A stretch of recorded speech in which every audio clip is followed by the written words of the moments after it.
Most people come for a season. Yeah, they're just a little rhythm for a moment or two.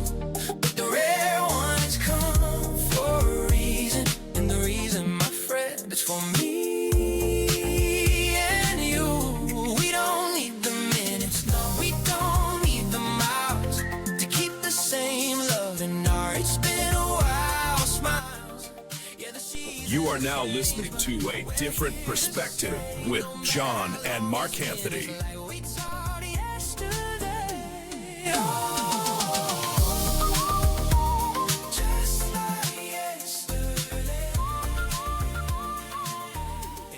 Hey, and welcome to episode number 2 of A Different Perspective podcast. I'm John. And I'm MarkAnthony. And if you didn't join us last week, this podcast is about looking at life through a different lens. Every week we share stories, conversations, and ideas that inspire hope, encourage growth, and remind us that sometimes the smallest shift in perspective can make the biggest difference. If you've ever felt like your life didn't go according to plan, if you've ever had your heart broken, questioned your purpose, started over, or wondered if your best days were behind you, today's conversation is for you. Our guest has experienced incredible highs and heartbreaking lows, but through every chapter, she's continued to reinvent herself while helping others to do the same. Please join us in welcoming entrepreneur, television host, yoga and Pilates instructor, and one of the most positive people you'll ever meet, Tina Aldrich. Yay! We're honored to have you. Yes. I've known Tina First for, guest. 20-something years? Decades. 20-something years. We're getting old. Like, let's see, my son is 23. No, so we're not getting old at all. No, We're don't not say getting that. old. We're getting wiser. We're getting wiser. We're getting wiser. We're getting wiser. I heard this one time. It said the first 50 years of your childhood is where you figure everything out. Oh, Yeah. that's good. Absolutely. Like, we send out this questionnaire to our guests, and I got to tell you, Tina, there's probably, 25, 30 questions on there just to get to kind of know their background a little bit and, know what they've been through, their struggles, what they've overcome. Tina, you must have spent 2-3 hours on this thing. You put some work in. And we appreciate that so much. It got us to see your story, and I was so inspired by it. I was so excited to have you as a guest, and then I read this. I was like, and MarkAnthony and I said this to each other, we could not have found a better first guest to have than Tina. So we appreciate you really putting the effort into that. Absolutely. Tina, I think you go through everything to share your story. So that's why I'm so excited to do it. Do you want to tell our audience a little bit about you? Yeah, sure. Okay, so I live in Central Florida. Currently, as the list went on, right, I teach yoga, I teach Pilates, I own a coffee shop, vinyl record store, and bar. I also own an oxygen bar company. I'm a single mom of an 11-year-old boy. I have a puppy. I a couple different shows, and in learning a lot about the industry, learning a lot more, I've been able to also produce. So now I have producer as a comma, on my name, which is pretty awesome. I'm working on some shows currently that are on TV, some that are in pre-production, and I love to roller skate, and I love to be on the water, and just all the things right there. So that's a little bit about me. Well, I host a podcast, and I DoorDash on the side, so nice. That's awesome. I'm just kidding. What an impressive resume you have. And I got to tell you, I remember, like I said, I've known Tina for 20-something years, and we're friends on social media. And that's really how we've kept up for 20-something years. And I've seen Tina progressively grow. And I wrote you a message. I don't know if you remember this, a couple of years ago. And I said, I am really proud of you for pursuing your dreams. And not only just pursuing your dreams, it's wonderful to have dreams, but you are actively like chasing them. And doing it, like you're putting action behind it. And it's awesome to see. I go on social media. I see you on red carpets, interviewing celebrities. I see you doing the podcast. I see you doing everything. You were on the CW. That it's amazing. It's so inspiring for a guy like me. Yeah. Thank you. And I really appreciate that, because you saw the Tina 25 years ago. And so you've seen different things kind of even, on social You, that I've been through. So I appreciate that. I would say that I would use the word transform, but I'm not going to use transform. I would say reinvent. You have really Yeah. reinvented yourself several times over. And in Yeah. reading through your answers on the questionnaire there, you have faced some adversity. You've been through some things. Mm-hmm. What was the biggest obstacle you think you've had to overcome? Oh goodness. They're all different in their own way, because I think that once we go through something, if we go through it again, we handle it differently. Our reaction is differently. Your recovery time is is different. So, each obstacle that I've had has had their own challenges at that time. And maybe they were bigger to me when they were job related in my kids or in my 30s, thinking, oh no, what am I going to do with my career now? To where, maybe in my 30s and my 40s, they were relationships. Hey, let's face it, even in kids and teens, Yeah. right? Every Right. relationship you go through, it's your biggest, like, Yeah. because It's the one. it's the one every single time, right? And so, and at the end of the day, your relationship is what affects your work and what affects your health and what affects so many things. And me, I'm a Cancer, and I love love, right? So I love to just, put that in the forefront. So I think the biggest hurdle has just been learning to love myself through every chapter and through every phase. I've Mm. always had very high standards of what I'm doing. And it seems to be I'm never doing enough, right? I'm not accomplishing enough. I'm not skinny enough. I'm not fit enough. I'm not making enough money. I'm not making enough time for my son. There's always that. So I think through each of the chapters, they've all provided a different challenge, and they were extremely big at the time. Was there a time that you didn't love yourself? Absolutely. Yes. Yes, there was. So growing up, I'm the middle child of three. I have a older sister, younger brother, which I love. They're amazing. But I always found myself as being the chubbiest out of all three of them. We were all gymnasts back in the day. My brother took it to a Olympic level for trampoline and tumbling.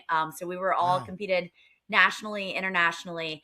And I remember one of my coaches, and this always makes you think about how you talk to people, or just that one comment that can make a world of difference to somebody. One of my coaches he called me the big girl, right? Oh And man. so as a gymnast, as a adolescent, being called Ooh. the big girl, looking back, I wasn't huge. I wasn't big, at all. I wasn't No. big at all. I loved that Tina back then, but I didn't love her back then. That Tina didn't love her.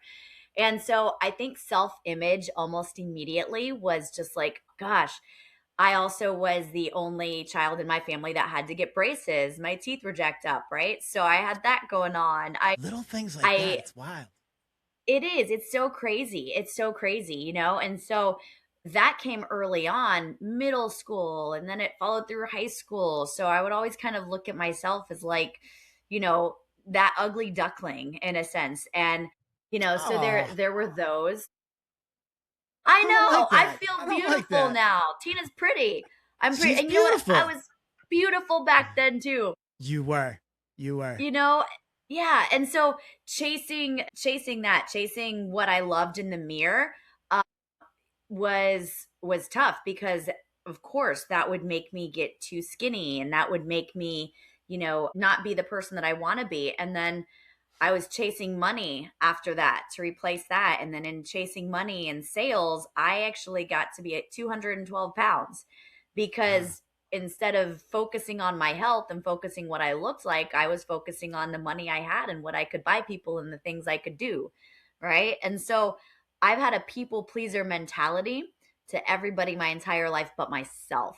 And so through the different phases, and just really, you know and it's so funny because I'm 46 now. I'm 46, and Me too. I Me too. finally love it. I love myself, and it's not about pleasing everybody else. It's learning, and I had to go through those phases to really learn that, no, you're great as you are. Absolutely. So let me ask you this. When you were chasing that success, Mhm. Was being number one really about success, or was it about proving something to yourself or somebody else? I would probably have to say it was all of it. All of it. Back in gymnastics, I was good. I was a good gymnast, right? But I was never number one in the state. Actually I was for vault, but I was never, I was never the Wow. top, right? And so being in a sales position and all of a sudden getting to be that best spot, getting to be number one, pre-sales, gymnastics, and then stunt shows at Universal and Disney. You I have literally dabbled in done the it all. entertainment. Yeah, yeah. So I mean, I dabbled in the entertainment career, but as an entertainment, as you know very well, John, you hear no so much, right? Yeah. You Yeah. hear no, no, no, and It's I tough. You have guess to have thick skin. it starts to get to you. And Yeah. when I was in entertainment, when I started it 26 years ago, they had no filters back then, so they would let you know, no, you're too fat for what we're looking for, right? You're too this Jeez. for what we're looking for. They Yes. don't do that now, but I know they did it back then, which was just nuts to think. So I get into sales and I excel immediately. I'm doing wonderful immediately. And that type of success is something that I hadn't had. I think there were 52,000 sales reps the first year I was with Cutco, and I was number one out Oh, of you're all doing of that. Cutco, the knives. The knives, yep, Yep. yep, absolutely, Wow. yeah. Great product. Great Yeah. product. And it does Yeah. teach you as well to have thick skin in a completely different way, right? You hear the Yeah. no's, the rejection, all of that stuff. I just excelled in that. I became a manager very quickly. And again, I started making money. I made money. I was making six figures by the time I was 20. And I was going, oh my Wow. goodness, this is crazy. I mean, now with inflation, that's like $1 million, right? Right. Right. But I think it was that. I think it was getting all of this recognition, all of this praise, and then having the ability to live like I had never lived. Hmm. I was just chasing that. I was not worried about working out. I was not worried about, nobody really cared about what I looked like. I had never heard any comments on that. It's just, how much did you sell? How much this? And so that became the main focus. And I wanted to Said that keep tunnel vision. that. Yeah. It's that tunnel vision, Yeah. and as they say, once you're number one, you have to work to stay there, and you have to work so hard because there's always somebody that's coming right there in that number Gunning two for you. spot. Yep.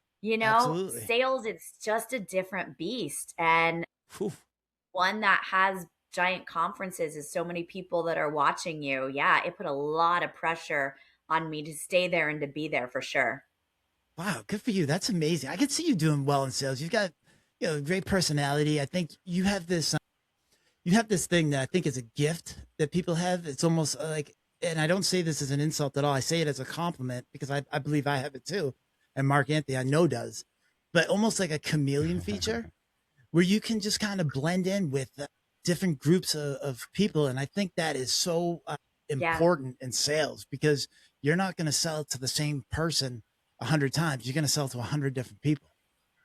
Yep, that's funny. I've had two of my producers call me a chameleon because they think the exact same way. I've been called the chameleon, called the closer. If you need it The done, send me in. closer. Yes, I love that. Closer. Yep. Mark Anthony, I'm sure you have Yeah. a ton of questions.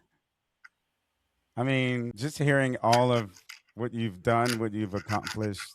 I mean, I feel like I'm here to listen more than ask questions, but I don't know what all of that. I mean, just having all that experience, and it sounds like your whole experience was just what you go through in life. As you know, we're young, and then as we grow, we go through all these different phases in life. I've been there myself, Hmm.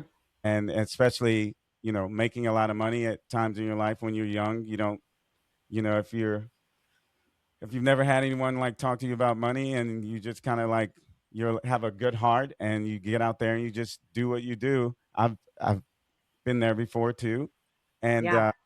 I think, I don't know, I think it sounds like you've learned a lot up to this point, and you realize, like I think we all do, John and I, there's so much more, but the good thing about it is the things that you can do now that what you know, You know, you Mm-hmm. can really, really make an impact on a lot of people because all those other things are behind you. All the things that you've gone through, they're Yeah. behind you. So now you can just focus on all the good. And it's basically like this podcast.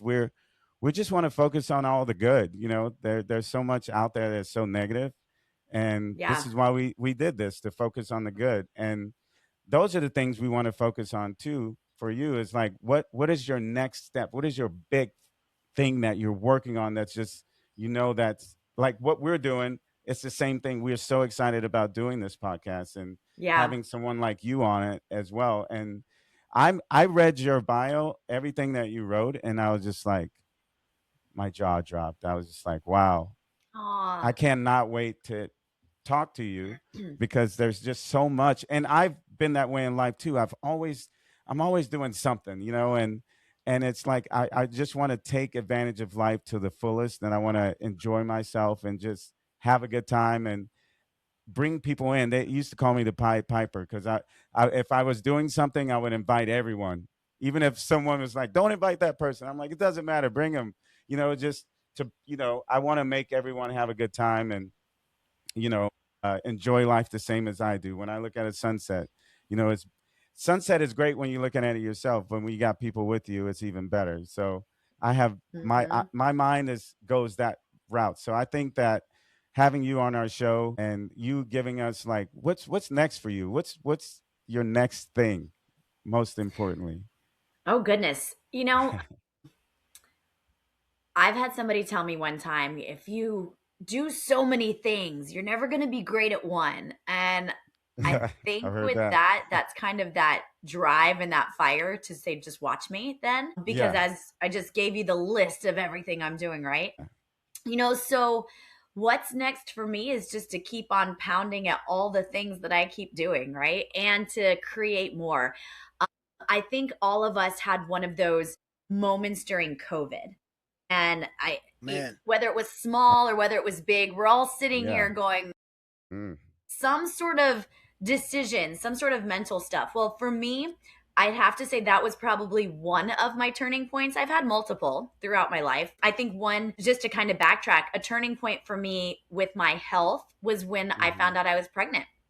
And I said, oh my gosh, right? So I'm a mom and I'm a single mom. So to kind of put that, I knew I was going to be a single mom when my son was in my stomach. And I'm like, I've got to be here for him and take care of him. And Yeah. I gotta clean it up, Tina. So, with me, Yes. thank you. That's Mhm. when I started doing yoga. I was doing yoga, but I was in the room doing it. I wasn't really doing it. And anybody that's done sports know you can show up or then you can actually like get off the bench and do it. So I'll Oh, get to that's that. I great. was going through the Yeah. moments and then decided to like just take it to the front, right? So, but I was conscious of what I put in my mouth. And Yeah. I became big on nothing artificial ever, and I stick with that, right? So if it says Yes. artificial or bioengineered on any of the stuff that I buy, no. I look at the Dirty Dozen when I go shopping and buy that organic that I need to buy that's on the Dirty Yeah. Dozen. Yes. So I've really been a lot more cognizant of that. Yeah. And even after I had him, I was still carrying a little bit of extra weight. And then when COVID hit, you have this time, right? So I was already knew how to do yoga. I was doing it from a laptop though on the porch, and I was able to do yoga multiple times a day. And I fell in love with it. It really has helped me through so much, and I give it so much credit. With that, as well as God. Of course, Yeah. God is the one that controlled everything. Let's just be honest, Absolutely. all the way through. He And is what controls everything, and it's fun to Yes. watch, and it's fun to finally get to that point where you're like, okay, God, I see what you're doing, right? I yeah. will step back. I will do that. I'm listening. Mm-hmm. I got my God's plan tattoo on my wrist, Yes. so that way I can always look down and have it there every time. I'm like, why? Okay, Yeah. that's See, why. what you just It's said though all is his so plan. important. Listening, I love it. because Love I it. think just about everybody, what they do is they ask. They go to God. They have a very one-sided relationship, and it's God, I Mhm. need this. Yeah. God, I need that. God, I need this. They don't ever take the time to listen. And God, what do you need from me? What do you want Yeah. Yeah. from me? What is your plan for Yeah. me? So I love that. It's Let me true ask you because this. he's given us all these gifts, right? And Yeah. so everything that he's given us is a gift. And if you think about it, guys, even rejection is a gift. It's a redirection. And if you can really rejection is protection. 100%. Yeah. And if you can really start to look at things like that and, really be open to so many different opportunities and so many different things that are put into your path, then you never know what's going to fall in. In fact, as a former gymnast, I was like, yoga's lame. There's no way I'm going to do yoga. It's slow. It's not a workout. Here I am. So it's really helped me to be more open-minded and accepting of everything and non-judgmental in a sense, because we don't know so much unless we try it. So absolutely. So during COVID, I really started to get more into yoga and to like, okay, how long can I hold this pose? And, it's okay to give up, but if you're giving up, ask yourself why. There's a lot of those things that go through your head, and as a former athlete as well, like I know how to push myself. What am I doing? And I pushed myself in sales and pushed myself different things. And then, that search for happiness, and especially as you're sitting there with all the silence, and they say that's when all the answers come, right? It's a dangerous spot to be at, sitting in silence by yourself. Right, absolutely. And I love it. COVID was oof. So I love it. Do you think you grew during that time? 1,000%. So entertainment has always been my passion. In elementary school, I was in plays. In middle school, in high school, TV production, and I've always had a love for it. I remember getting out of the industry, actually getting out of my stunt shows on New Year's Day. I left on New Year's Day from Universal, and I was doing shows out there.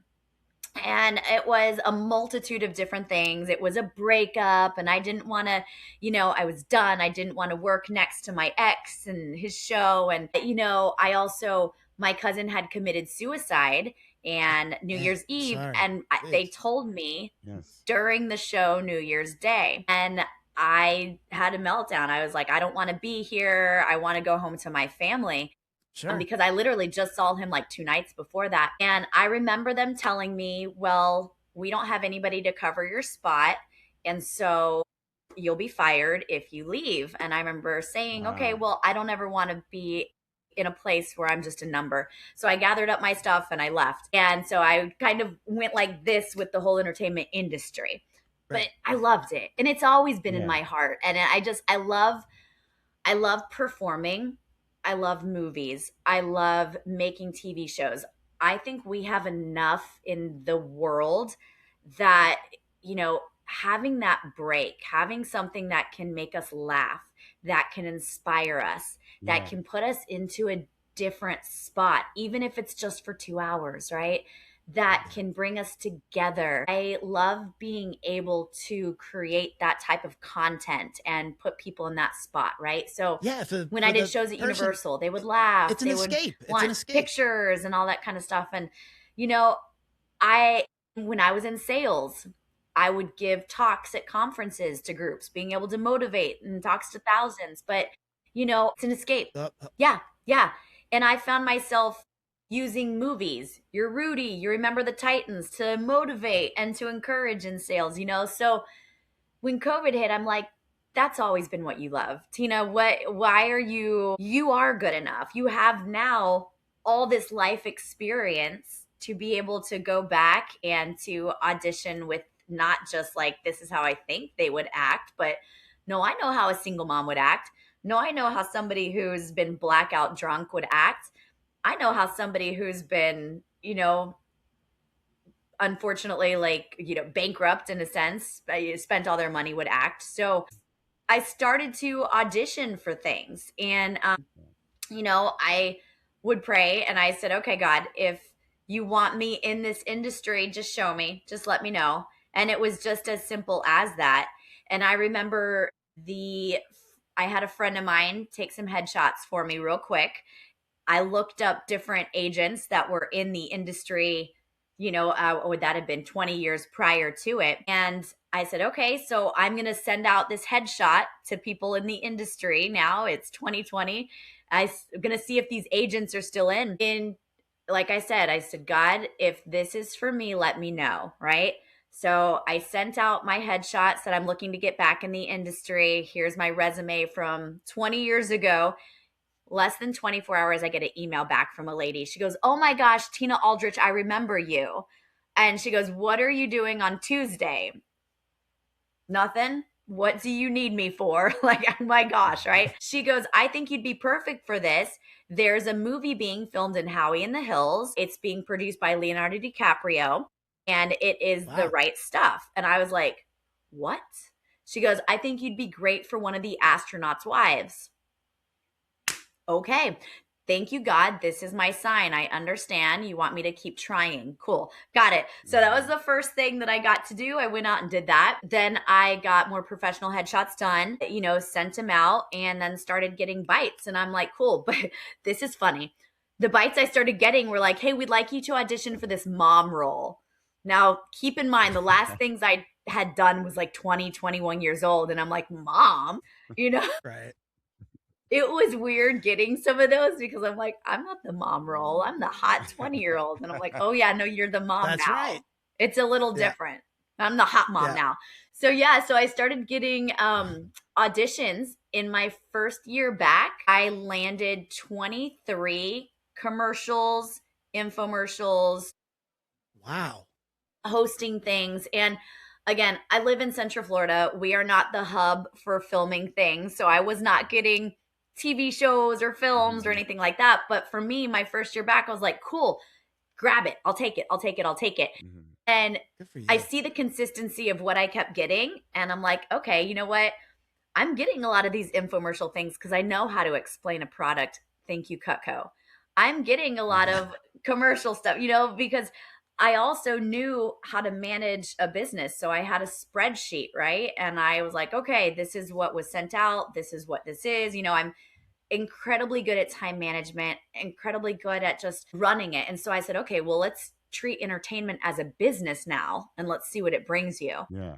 And I think all of that to that business experience that I did not have when I was 18, 19, 20.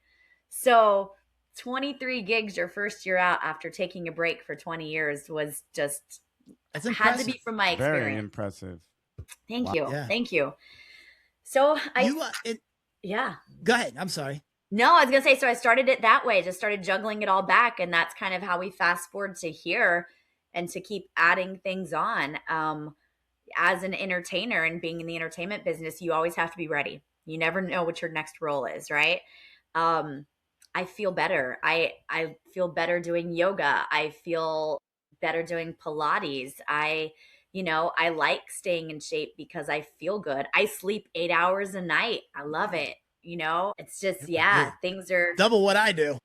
Things are great. Get it. Sleep is one of the best things for medicine. Hands down. That's what they say, but I just can't sleep. I have a hard time sleeping. I waking up in the middle of the night and eating is not good either. No, I don't do that. Try some yoga. You know what it sounds like? Sports. I noticed that anyone who plays sports, usually that's very competitive, they always keep that competitive attitude. And it sounds like you have that. 100%. Right? 100%. And you're dead on about the sports part. As a gymnast in high school, I had a study hall class and we would practice 6 days a week. My coach wanted us to try another sport so that way we could get our bodies conditioned a little bit differently. So I actually ran track for 2 years back in high school. Hard in Florida. It was a beast. I was going to say the Florida heat. Oh, it sucks. Oh, yeah. But at the end of the day, it's not always that I'm better than everyone else. And that's what I could say even in sales. Yes. I will outwork you and I know how to outwork you. Yeah. And at the end of the day, that's really what it is I know how to work harder than almost everybody else. Yes. That's so important what you just said, because I think a lot of people, they think they fall into things or they work hard and then they get there. You talked about being the number one salesperson. Once you're there, it doesn't mean you're going to stay there because somebody is gunning for you. Yeah. So you have to know how to outwork everybody. And if you know how to do that, I think it's really impressive what you just said about taking the past things that you've from Cutco, taking things from gymnastics, taking things from everything. And then you put that into entertainment. You took your managerial experience and you developed spreadsheets for, probably auditions or whatever you were doing. Absolutely. Yeah. I think that's so important for, as we go through life, as we have certain failures and I keep using this word, but to reinvent yourself, because Tina, I think that's what you've done several times over. Is you've reinvented yourself, and every time it's a better version of you, a better version of you. Yes. So it's exciting to see in 10 years, who is Tina going to be? Because with that competitive nature and you keep reinventing yourself. Yeah. I don't know what you'll be. I don't know what's left for you. Oh, I love it. No, I have very high aspirations. I have a lot of ideas and creativity. And I think one of my, in 2024, late 2024, I had a very, very low point. And I think I put that in the papers for you guys as well. My dog had passed that year. I had that dog for like 15 years or so. So, I had him for a long time. Member. They're your family. I, a custody battle as well that started. Oof. The dad decided after 9 years he wanted to come back in. And so that was it's been very expensive. My grandma passed. And just to give you an idea, my son, I named him after my grandma. So my grandma and I were really close. My son's Landon Dixon. Her name was Dixie. So, very, very close with my grandparents. I loved them. And my relationship I was in for 4 years, just suddenly I was blindsided. We'll say that. And so that was a tough thing to swallow, because I invested in that, not just time, but also a lot financially. And so I almost had to restart my business. I was starting not just from ground zero, but a little underneath from ground zero. So the stress of all of that in late 2024, I just wasn't hungry. I couldn't eat. I was depressed. I had definitely months of depression. I got down to 108 pounds. And to give you an idea, I am 5'4". And so I remember that I could see some bones in my chest, and my sister was saying, and my mom, and they're like, you have to eat, your organs will start shutting down, and it was really hard because even that, I'm a single mom and I have to be positive, and I own a business, and I have to be the manager, and I have to be that. I am teaching in yoga, and I'm teaching these people, and I'm really telling things to them that I need to hear. And it was just a rough spot. And I want to say, out of my entire life, and I've had some pretty rough things go on, but that hit me in my lowest. It hit me at my lowest. And it could have been because I had really a spiral of a tornado with all these different things that happened. But that was perfect. I didn't realize, and that's why I say you have to just trust in God, right? Yeah. God needed to get me out of things. He needed to remove me from places that I wasn't going to remove myself from, to truly go after my dreams, to know that I'm amazing, and that it doesn't matter what anybody thinks about me. If I want it, if I love it, and if I think I'm good enough to try it or do it, I can do it. And, to be smarter, I'm a people pleaser, and to just be smarter in relationships, in a sense. And you don't lose yourself. And, that's important. You can't pour from an empty cup. I know we've heard that kind of quote forever. Absolutely. So I think that was one of, looking back now, I will tell myself, Tina, stop, that's the best thing that's happening to you. You're going to be fine. It's actually going to be so much better than you could ever imagine. It gave me the chance to free up time and to work on TV shows and to find my passion again, and find my gift, and find my love. And it kind of, it was there for COVID. And then it's interesting how you watch things filter. It's almost like a pulse, right? How your passion and different things in life can go low, high, low, high. Well, it was at an extreme low. And I think that's what catapulted me to now be at such a high and feel so good about where I'm at, the TV shows that I'm working on, and the TV shows that I'm producing, and the podcast that I'm producing as well. Again, so let me ask this. How long did it take you from being depressed to kind of get back on your feet? Because some people, it takes a long time for them to recover, because your mind, you can't escape this, you know? And No. so how long did it take you and what was the thing that sparked that Yeah. kind of took your attention away from just your thoughts? Yeah. What was And let me tell you, one thing I truly believe is, be careful what you think, because your thoughts control your life, and your Absolutely. thoughts are the only thing that you have 100% control over. That's it. Absolutely. Right. That's Yep. it. Mm-hmm. And so I will also tell you that healing is not a straight line. And especially when going through some traumatic things that I did in Yes. late 2024, I can still tell you that I'll have a bad day. It's Yeah. okay. And I also will tell myself it's okay to have this day. It's okay. But So important. it's so So important. important. The recovery time, it gets shorter and shorter each time, right? It was really bad for a good 3 months. It was bad for 4. It was bearable for 5. I can start telling you, now looking back, because I'm going on 2 years of that, Mm-hmm. that just now, my birthday, I celebrated, and man, I was like, I'm so happy. Oh my Yeah. gosh, I've had a happy birthday, right? Yeah. A 4th of July that was happy. And it's crazy to go, wow, I don't think I've been this happy in a decade, in maybe 20 Oh, years. So great. And that's just So insane, because it wasn't just that bad time in late 2024 and going, oh, wow, I've not been this happy since like my teens. This is crazy, Wow. So the healing part of it for each phase that you go through is going to be like that pulse. And there's never an answer of how long it's going to take you. But Yeah. I can tell you that my faith grew so incredibly strong, and that I look at things now and go, okay, wait, this is part of God's plan. Let's make it suck for a day and then you're good, Tina. Let's make, okay, you're fine. You're fine, right? It's crazy how much truly I can tell you honestly that I do trust that, and that I trust the faith, that I have, and that, I'm sure there's going to be another bad day, but I feel like I'm going to recover from it a whole lot faster than I did before. I So really, let me ask really you believe this. that. Yeah.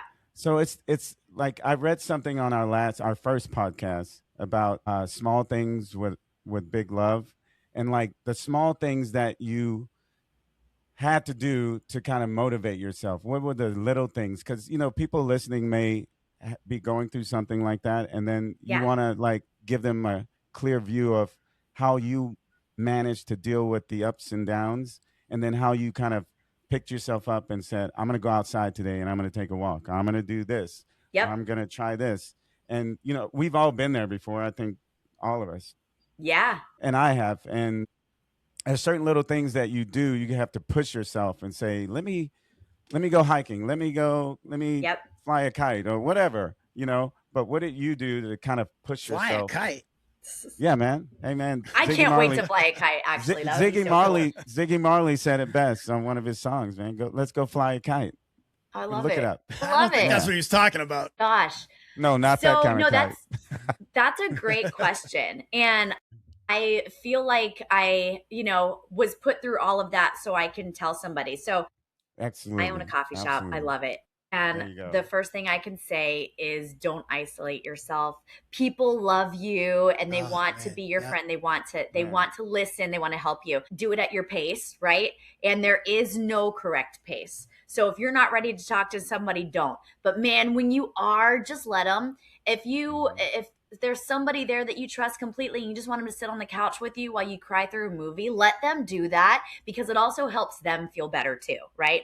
Yeah. So don't isolate yourself. The next thing I can say is go outside.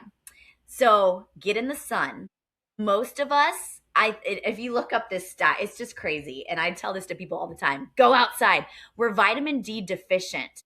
And there is science behind that. Vitamin D in your body, whether it's coming from the sun, whether you're taking it orally, that is going to raise your mood. It's going to make you healthier. So just, sun is one of the best forms of medicine. Just get outside. I get it. It's hot. Don't stay outside all day, but at least 20 minutes, get outside. Your social media feed. Come on. We're all going to be on social media and we know it. Whether you say, I'm not going to get on there, Absolutely. you find yourself on there. You find yourself looking and Truth. I was on there all the time. The best thing you can do for yourself, though, is find those videos that are going to help you. And that's actually what I did. I was on there, but I must have been searching something, or God must have put something in my algorithms to be like, oh, she needs to see this video. And those videos, those second to 1 minute videos, truly helped me so much. And so I do hear this, social media is so bad. Actually, it could be, it's one of the greatest tools to be able to help you if you allow it to do that. But also, And if We you're wouldn't be searching here for the right right now having things. this conversation if it wasn't for social media. We just wouldn't be. Yeah. Yeah. Yeah. No, Yeah. and it's funny because I had actually never listened to a podcast before. And so as I was scrolling through, and I'm like, I love this. I want to make these videos that help people. I want to do this, you know? Actually, one of my producers was like, Tina, that's a podcast. And I was like, okay, hold on. I'm going to write a pitch deck for you. I'm going to send it on over. And he's like, do it. Because one of the shows I was filming, Black, we have a beautiful podcast area. And, you know, he was open to suggestions at the time. And so people had thrown a couple different ones. And then I said, I want it on mental health. I said, mental health is the most searched. It's so taboo. And it doesn't matter what age you are. If you are 12 years old, if you're 8 years old, if you're 30, 40, you know, 80 years old, you're still going through mental health issues and battles. And it's okay. Thank you for talking about that, because it's still a little taboo, and not as much as it was in the past. Yeah. But the mental health is so important. And I love what you said about isolation, because when I went through what I went through, I talked about it on last week's podcast, you know, a pain pill addiction. I was deep in it. Yeah. Not only was I, you know, deep in that, but during that time, I isolated myself because I was embarrassed. I was ashamed, and I isolated bad for a couple of years. And when I tell you my mental health took a toll, I was depressed is an understatement. It really is. And when I started to get out of that and talk to people again, it just did wonders. It really did. So the isolation is amazing. And you talk a lot about in the questionnaire there, you talked a lot about loving yourself. You're a big believer in loving yourself, which is amazing. But let me ask you this. What does loving yourself look like on a random Tuesday morning? Not an Instagram post, but in real life on a random Tuesday morning. Nobody's around. Yeah. Waking up without an alarm clock. And for me, by the way, that's still 6 a.m. Yeah. My body naturally wakes up at that time, you know, having my slow morning, going to get my lemon juice first. I always have my organic lemon juice in my water. I do that too. Highly promote it. Yes, do it. I hear people say don't have coffee first thing in the morning. I don't not like myself that much. I'm always going to have coffee. So my next drink is coffee with my almond milk creamer in it. And then I sit down and I will usually check my messages. And I'm okay with doing that because you know, people are like, oh, don't hop on the computer first. Don't do this first. But you know what? I love everything I'm doing. There's nothing that I'm afraid to check. I'm excited to get emails. I'm excited to have contact with people and, you know, read the messages, whatever they are, you know, so it's a different perspective, I think, you know, and then usually I'll go to Pilates or yoga, you know. You know what? You know what? I have to say this right now since it came to my mind. This is so just right on. But, you know, we're going to do other podcasts about health and mental health and physical and food and things like that. And I feel like this won't be the last time we hopefully have you on, because those are some of the things I wanted to focus on, which I think is such a major thing in life, is your health is your wealth, you know, more than anything. I'd love to talk to you about that. So during COVID, I became, it was all online, but I got certified in holistic therapy as well as an herbalist. You know, what do you not do? Yeah, right. I know. Well, I want to learn to wakeboard. Do you? That's the next thing? I tried that. I tried it. I swallowed a lot of water. Why not? Right? Yeah. Why not? Yeah, no, I'll tell you the next. Is that what you really want to do next? Well, I'm currently doing all the things I want to do next, but it's on your list. I do want to wakeboard. But so I'll see you as like a wakeboard champion in like 6 months. I guarantee it. Cool I see it. tell me I'm too Yeah. old. Do it. Yeah, Yeah. right. I'm not gonna say it. Yes. I like defying I'm the not gonna odds, say you it. know? I do. I Yeah. love that. I love defying the odds, and especially now more so than anything that it's age. I'm 46. Oh, you're past your prime. You're too old for that. I'm like, all right, fine, cool. Let's see. You know, Right. my goal is to reverse an age. You don't even know. I wish I was 46. I'm way past that. You know, and I'm like, okay, Tina, I always say, what is your 50-year-old self going to be telling you? And then at 50, I'm going to say, what's your 55-year-old self going to be telling you? And each time they're going to be saying, do it. They're going to say, do it. Yep. Yeah. You know, Yep. so I'm big on stop waiting for things, because a Yeah. lot of things, even now, that I'm doing is because I'm looking at myself going, you started doing this when you were 30. What are you doing? You know, so there's no waiting anymore. I don't want to procrastinate. Just do it, right? You know what? Just do it. I have a friend that told me the same thing. They said, no matter how old you are, if you believe you can do it or you want to try it, do Yeah. it. Like, don't let anybody, bring you down from that or use any excuses. I'm too old. Never say that. Never course. put that in your brain. Just do it. And I took that advice, and I've Yeah. definitely challenged myself on some things. So You know, You guys, just, 100%. you guys just inspired me to play Little League. That's what I want to do. I You would should, kick ass in but Little League there's right now. stories of adversity every day that you find every day, and so many of them are age, right? And oh my Right. gosh, this person did this and they're this old, right? Or this young. So why not? I mean, the only Yeah. reason it hasn't been talked about is because you haven't done it yet. That is it. But I have to tell you, John, you're not gonna do good in Little League. These kids are like monsters, man. They're so You good, can't- by the way. They're you can't really handle. good. I don't Are think you they? can handle it, John. Boy. You could Well, I be was like an, inspired for a minute. You guys just kind of deflated me. you can be the umpire. Both of my kids played Little League. Well, they played travel ball in Oh. pretty competitive leagues. And I Yeah. was that dad yelling at the umpire. I mean, I was Yeah. literally yelling at the umpires. Man. I've been kicked out of fields where I Oh, had man. to leave. I could not be on property. Wow. So I would never want to be an umpire because there was people like me out there. I'm not like that anymore, believe me. But I would not want to be an umpire for that reason because of my past actions. Yeah, Dude. yeah, okay, yeah. But I can see it. I can Guys see like it. me. You I know can what see though? you You just doing said that. something though. You just said something. Also reacting, right? I have to say that because of your past actions. That's another thing I don't want to leave out of this podcast. My Yes. reactions to things have changed dramatically over the Yes. past 20 years. If something happens, the way I react, it's so great. I truly don't get mad. I don't. Like I don't it. feel my cortisol levels rising or my temper rising. I don't. Yeah. I just breathe through Neither it do I. and, just Good for kind of you. like roll with it. And It's so peaceful, isn't it? it is absolutely so Yeah. peaceful. And, and I love that. And I think that's a big thing too. I can give as advice to people is, my gosh, work on those reactions, be cognizant. When you hear it, breathe, take a breath. Don't You know what? I have to say this. Don't jump. And I'm sorry for interrupting. no, go for it. I was just talking to John about this earlier today and about how you react to things. And I said, John, you remember this? I was saying before I start my day, I would say, no matter what happens today, I'm going to have the best attitude. No matter what comes my way, I used to do that every day. And believe me, it works. It really works. So Yeah. I'm pretty sure you would do that too, but not just in the moment of reacting with whatever, but just kind of preparing yourself for those Yeah. reactions, You know what? So- All throughout the day, you have to keep talking to yourself. You have Absolutely. to. It's so hard to say. You can say something in the beginning, right? Or do this on Sunday and it's going to last the entire week. No, Well, no, man, just for the day. talk to myself all the time. Yeah. Yeah.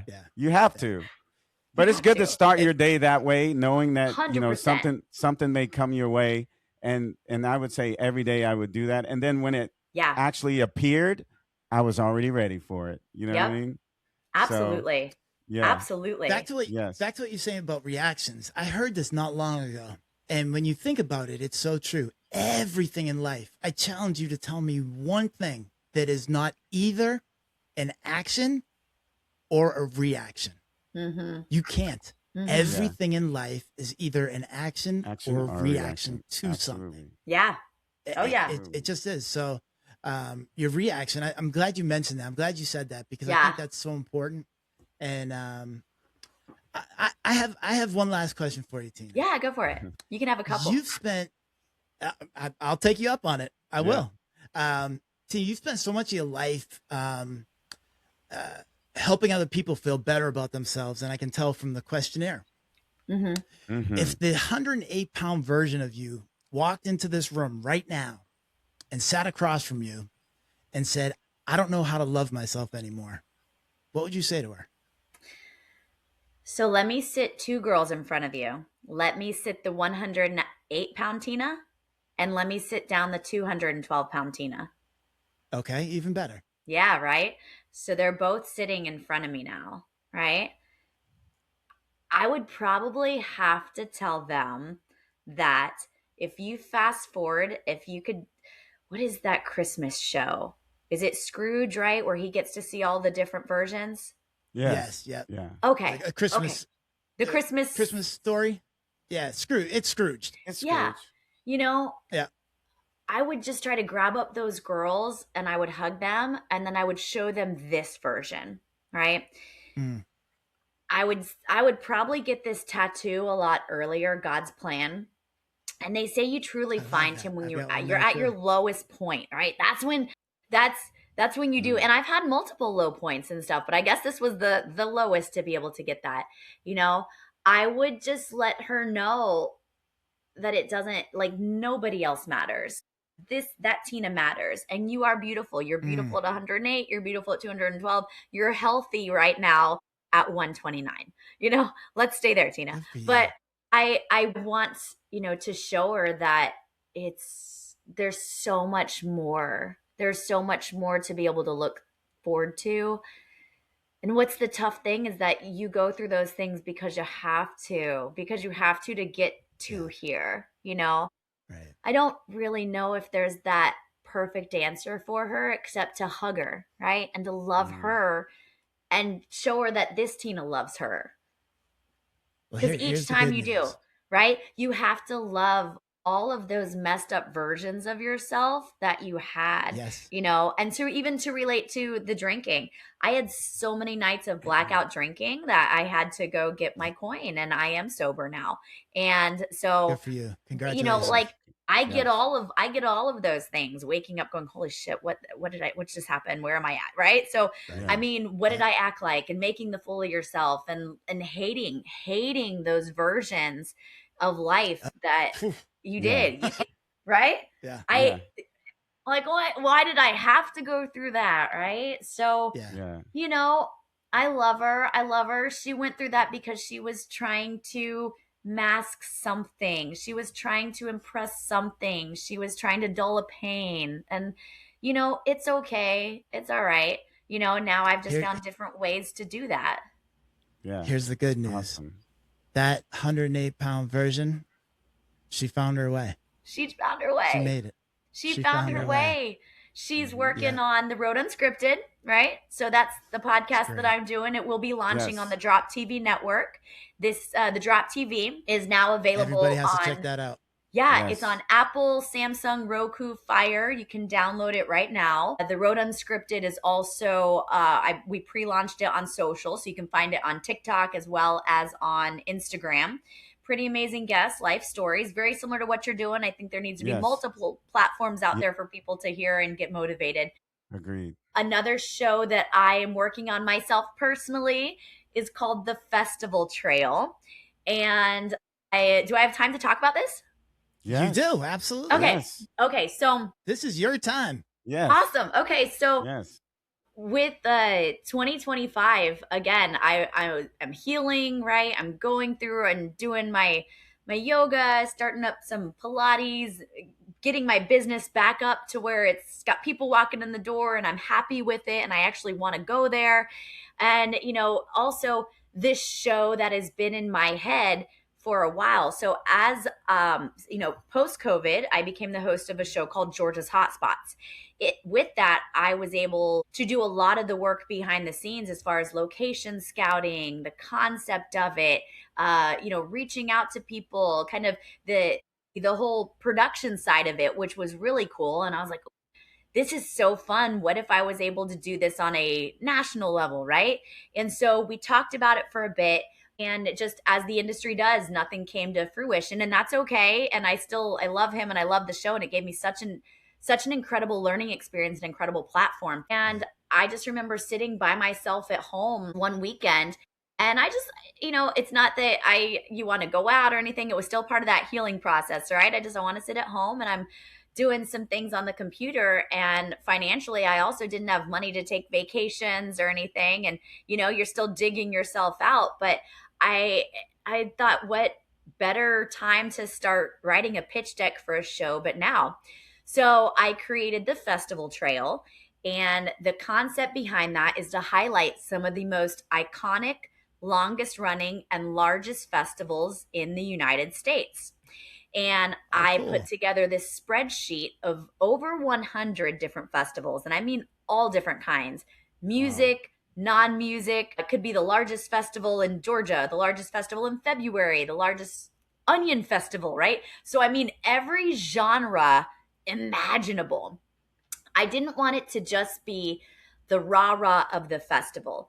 I wanted the stories behind the festival. I want to highlight that small business owner, right? I want to highlight the person that started it and their reason for it, the passion behind it. I've always been a big documentary girl and storytelling girl. And I've even back when I was working for Cutco in training, I related some of my gymnastics experience and the hard work experience into telling stories for training, So I've always found myself doing that and being able to help small business owners in any type of platform that I had. And I'm like, wow, okay, cool. I have a platform. How can I help more people like myself as a small business owner get more exposure, right? And so as I was looking up this list, the first festival I just separated music and non-music because, as we know, there are two different categories with some very large festivals. The largest non-music festival is Mardi Gras, which I think not a big surprise for most of us. The second one, I've heard of it. I've heard of it. I've heard of it, right? The second one I had never heard of. It was called the Balloon Fiesta, and this was in Albuquerque, New Mexico. Don't you say that right now, John? Albuquerque. Where was I?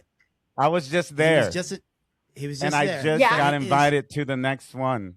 Me too. I'm going. Yeah, my friends live there, and they're going to watch this podcast. But I was just there, and so of all I have the cities to go. in the U.S., my bucket list place is Albuquerque, New Mexico, which is crazy. Yeah, but there's a reason John, for it. My favorite. We'll see you there in October. We'll see. So I'll be there. No, we have to go because we have to go. I already know this. John, you have to. You're gonna with figure this, it out. most of the things that, is like, okay, God, if this is for me, show me, right?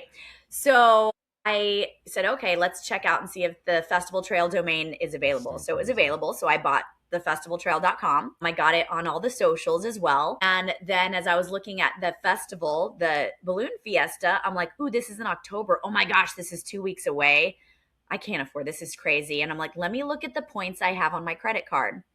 Okay, I've got enough points to fly out as well as to get a hotel room. I have been blessed with some amazing people in my life, one of them being Eric Krefeld.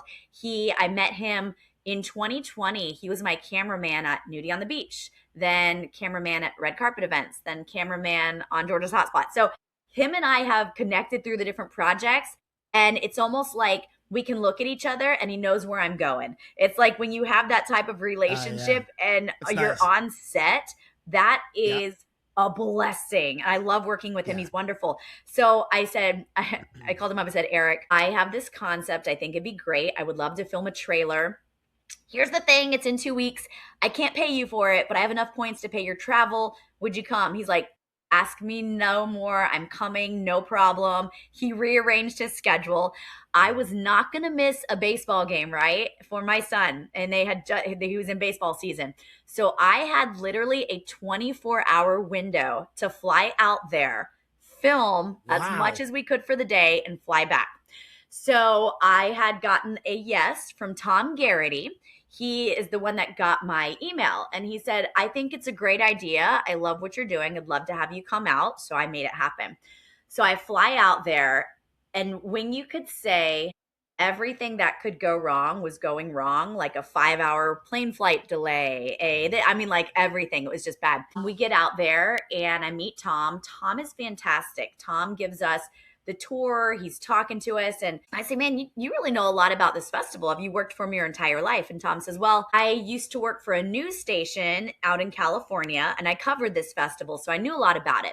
He goes, and then fast forward 20 years later, my wife and I move here and I start working for the festival and here we are. He goes, in between, I started a production company. I actually did a documentary on this festival. I won an Emmy. And so I'm like, stop. You did what?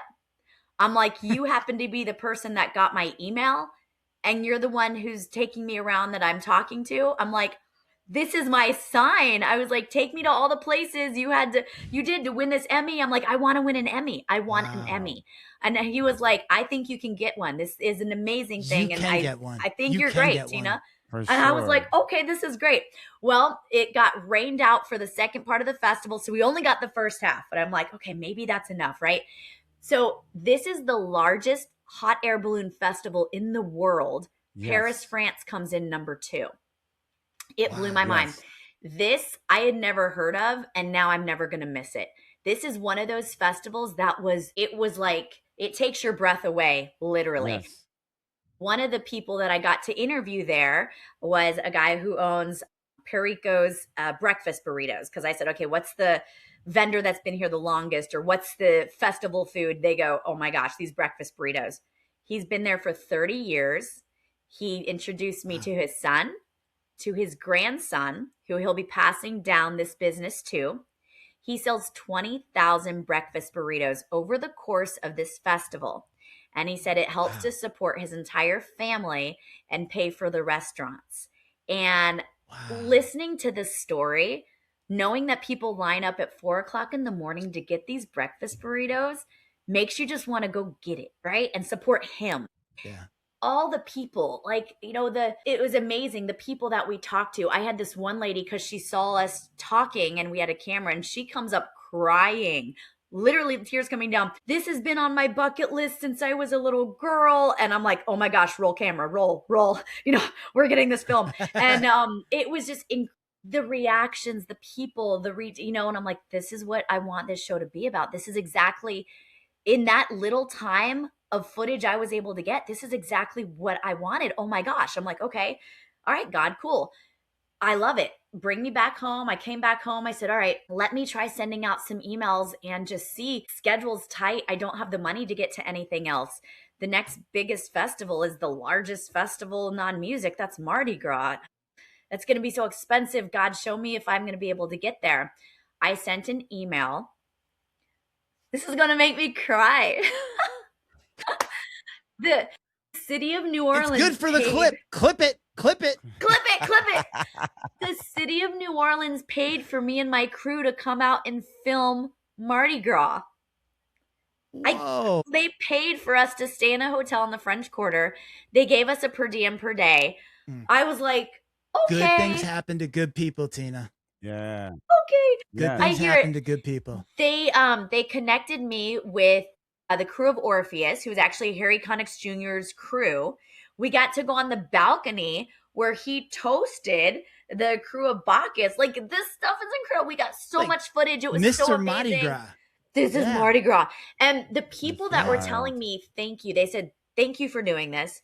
They said, MTV ruined it for us. People think it's just beads and boobs, and it's so much more. Yeah. The history, the culture, the stories, the crews that have been around for parading for 150 years. Like, this is a family-friendly tradition that it goes on. And same with that, it just has not been represented the way it needs to be. People need to understand the backstory of it. So I'm so excited.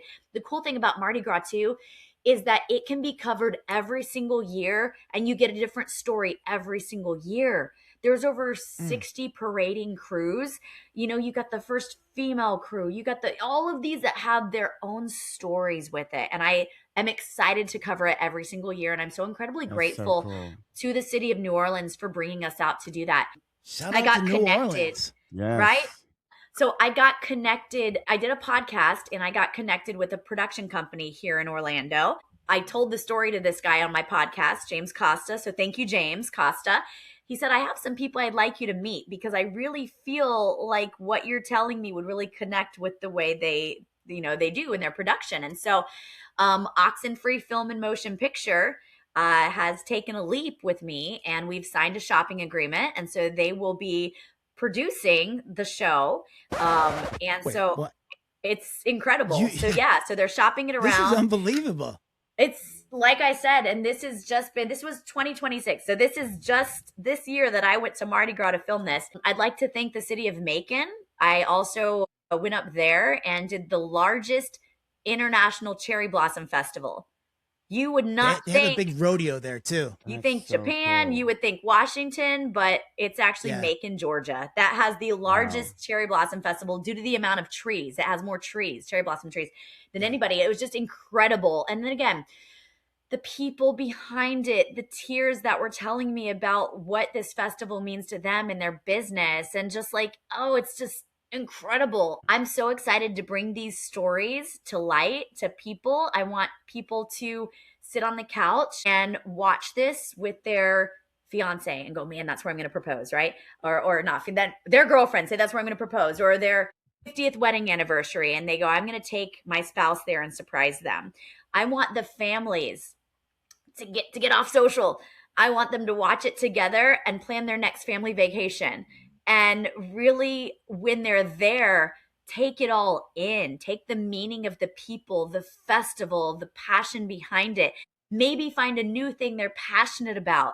And it's just, it's helping everybody. You're helping the small business. You're helping the true why to that festival that started, right? You're helping people to create memories that they're going to put on their mantle. And, all of that. So creating experiences, creating happiness, creating emotion. And so I'm really excited about the festival trail.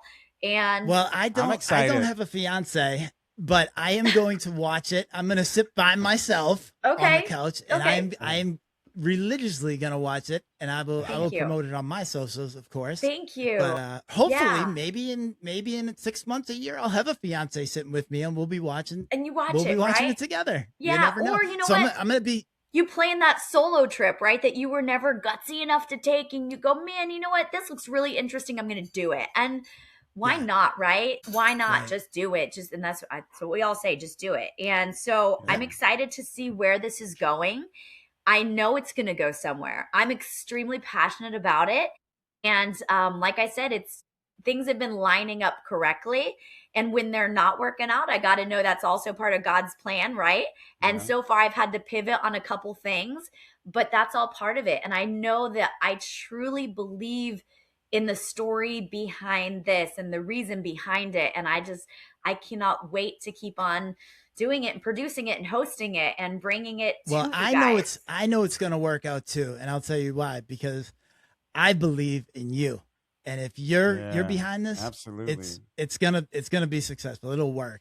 I'm gonna tell you know this already. I could tell, like John and I say this all the time. When you know, it's kind of like when we started this. Yeah. We were like, this is gonna be good. And we know. I'm gonna be selfish and ask you this. Go for it. Are there any festivals in the Boston area? I'd have to get my spreadsheet. You need to visit one of those festivals. Yeah, I do. Would you co-host it with me? Absolutely. Okay. Yes, John, yes. Absolutely. Yeah. Come co-host that one. Oh, it's just unbelievable. It's amazing. Even 4th of July, I was bummed that I didn't get to do one, but I understand, let's put more effort for next year. But the two largest 4th of July festivals in the United States, you have Providence, Rhode Island. It's the longest running, one, and it's beautiful. They do parades right down the street from Boston. Yep. And the second, Willie Nelson's 4th of July picnic in Austin, Texas. Yes. Really? Yeah. It's exciting. Who would have thought? Yeah. Yeah, right. But how fun. Willie Nelson's just a bag of fun himself. So absolutely. Yeah, absolutely. Man, Tina, life's got a lot of things in store. I'm excited about it all. Yeah. Unbelievable. I'm excited for you. And I know you got to get running, but I cannot thank you enough for being our very first guest. You'll always have that honor. You will always be our very first guest. And I know that sharing your story isn't always easy. And we really appreciate your openness and honesty. I have no doubt something you shared today is going to help someone who's listening and going through something. Is there any advice on anything you want to leave the audience with?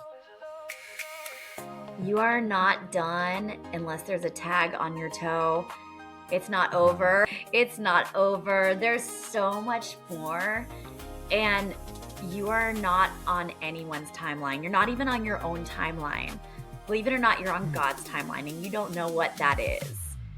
So while you're here, just do it. Just take the leap. It's better to do it than have regrets with anything. You are your own master, right? You're in charge of yourself. And it's okay to have bad days. It is okay to be depressed. It's okay to have, look back and go, man, I was dumb. I drank too much. I didn't eat enough. I ate too much.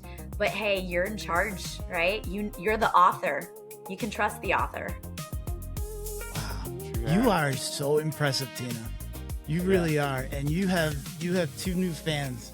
Right here. Absolutely. Thank you. You're gonna have more than 2. You'll have whoever's watching this is gonna be following you, and we're gonna have you're gonna have a lot of. We're gonna have your socials on the website. And, Thank you. Because I want people to follow Tina and keep up with her. She's as you can see clearly, just an amazing human being. How lucky are we?